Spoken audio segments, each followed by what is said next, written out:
سبحان اللہ، کتنی خوبصورت بات ہے. اچھا مفتی صاحب، جمعے کے دن کہا جاتا ہے، ہم بچپن سے سنتے آ رہے ہیں کہ جمعے کے دن ایک کوئی خاص گھڑی ہوتی ہے کہ جس میں ہماری ساری مانگی گئی دعائیں قبول ہو جاتی ہیں، کوئی خاص دن ہوتا ہے. کبھی روایت میں آپ کو پتہ ہے انٹرنیٹ پر اور ادروائز بھی لوگ اوپر نیچے کر دیتے ہیں اپنے الفاظ، لیکن ہم ڈفرینٹ ٹائمنگز کا سن رہے ہوتے ہیں کہ اس وقت ظہر کی نماز، عصر کی نماز، عصر اور مغرب کے درمیان کا وقت. تو اصل وقت کون سا ہے؟ وہ کون سی ایسی گھڑی ہے کہ جہاں پر مانگی گئی ساری دعائیں قبول ہوتی ہیں جمعے کے دن؟ بسم اللہ الرحمن الرحیم.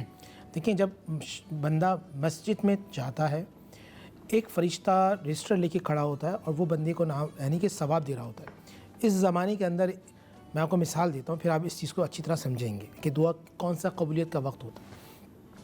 آپ کو میں کہوں کہ آپ اللہ کی راہ میں ایک اونٹ صدقہ کریں تو جو 4-5 لاکھ روپے کا جانور ہوتا ہے نا، ٹھیک ہے، اس کے بعد گائے ہے جو 2-2.5 لاکھ کا ایک اچھا جانور آتا ہے، پھر بکرا ہے. جب بندہ مسجد میں پہلی صف میں یا اول وقت میں جاتا ہے تو اللہ تعالیٰ اسے ایک اونٹ اپنی بارگاہ میں صدقہ کرنے کا ثواب عطا فرماتا ہے. سبحان اللہ. اس کے بعد جو لوگ آتے ہیں انہیں گائے صدقہ کرنے کا ثواب ملتا ہے. اس کے بعد جو آتے ہیں انہیں بکرا صدقہ کرنے کا ثواب ملتا ہے. اس کے بعد جو آتے ہیں انہیں مرغا یا مرغی صدقہ کرنے کا ثواب ملتا ہے. آخر میں جو لوگ آتے ہیں ان کو اللہ تعالیٰ انعام عطا فرماتا ہے کہ جو انڈا ہے اس کا برابر صدقہ، یعنی کہ کوئی کسی غریب کو دے اتنا صدقہ ملتا ہے.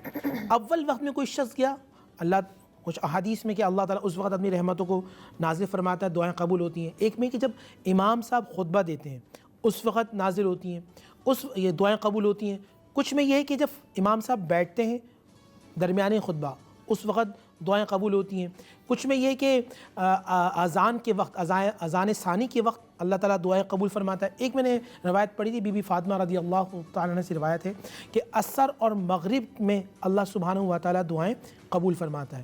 اگر کوئی شخص جمعرات کے دن ہی تیاری کرتا ہے اور جمعراتی تیاری کرنے کے بعد وہ مسجد میں جاتا ہے اور پورا دن یعنی عصر تک مسجد میں ٹھہرتا ہے، حدیث رسول صلی اللہ علیہ وآلہ وسلم ہے کہ آسمان سے فرشتے آ کے اس بندے کا دیدار کرتے ہیں، یعنی کہ وہ اللہ کا مہمان بن جاتا ہے، اللہ اس کا میزبان بن جاتا ہے. جس طرح کوئی گھر میں داخل ہوتا ہے تو میزبان اپنی طاقت اپنی ہمت کے مطابق عطا کرتا ہے، اسی طرح آپ جب اللہ کے گھر کے مہمان بن جاتے ہیں اللہ اپنی شان کے مطابق عطا فرماتا ہے. سبحان اللہ. سبحان. تو مفتی صاحب یہ صرف جمعے کے دن کے حوالے سے بات ہے، لیکن اگر ہم ادروائز دیکھیں، یہ تو رمضان کا تو ہر لمحہ ہر گھڑی قبولیت کا وقت ہے، لیکن اگر ہم رمضان کو ہٹا دیں اور اس کے بعد دیکھیں، کیونکہ میں وہ سارے سوال کرنا چاہتی ہوں جو ایک لے مین کے دل میں یا دماغ میں آتے ہیں کہ یہ تو رمضان کی بات ہو گئی، لیکن ادروائز بھی تو جمعہ آتا ہے، اس کے حوالے سے کچھ ایسی بات؟ دیکھیں بہن، میں یہ جو بات کر رہا ہوں یہ عام جمعے کے حوالے سے.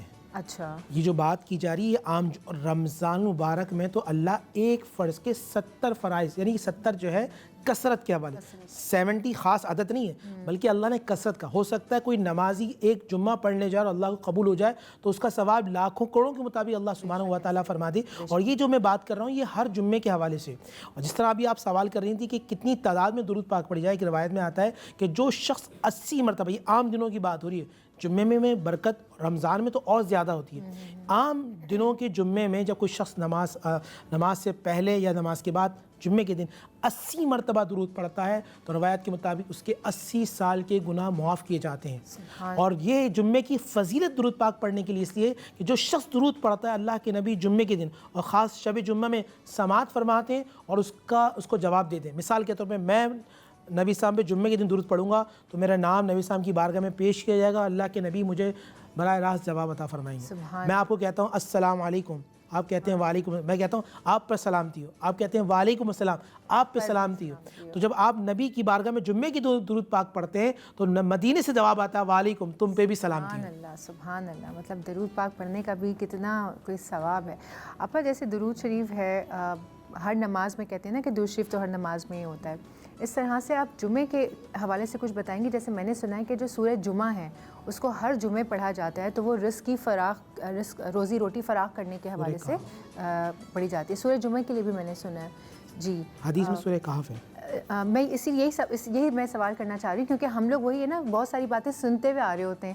یہاں بیٹھ کر آپ سے ایز اے لے مین سوال کرنے کا مقصد ہی یہی ہے کہ سورہ کہف آپ نے کہا، سورہ کہف، سورہ کہف ہو گئی، سورہ جمعہ ہو گئی، تو ان میں سے ہم کون سی پڑھیں؟ شب جمعہ سے ہی جمعے کی تیاری شروع ہو جاتی ہے، اور شب جمعہ میں ہم سب کے لیے سورہ بنی اسرائیل پڑھنے کا بہت زیادہ اجر و ثواب ہے، اور جب جمعے کا دن نمودار ہو جائے تو پروردگار عالم سورہ یاسین تو ویسے ہر صبح میں پڑھنی چاہیے، لیکن یوم جمعہ تو خاص کر کے پڑھنی چاہیے، اور سورہ کہف کا بہت زیادہ اجر و ثواب ہے، سورہ جمعہ کا بہت زیادہ اجر و ثواب ہے، یعنی جمعے کے دن کو ایک خاص دن کی طرح منانا چاہیے، اور ماہ رمضان المبارک میں جب جمعہ آ جائے تو یقیناً اس کا بہت زیادہ اجر و ثواب ہے۔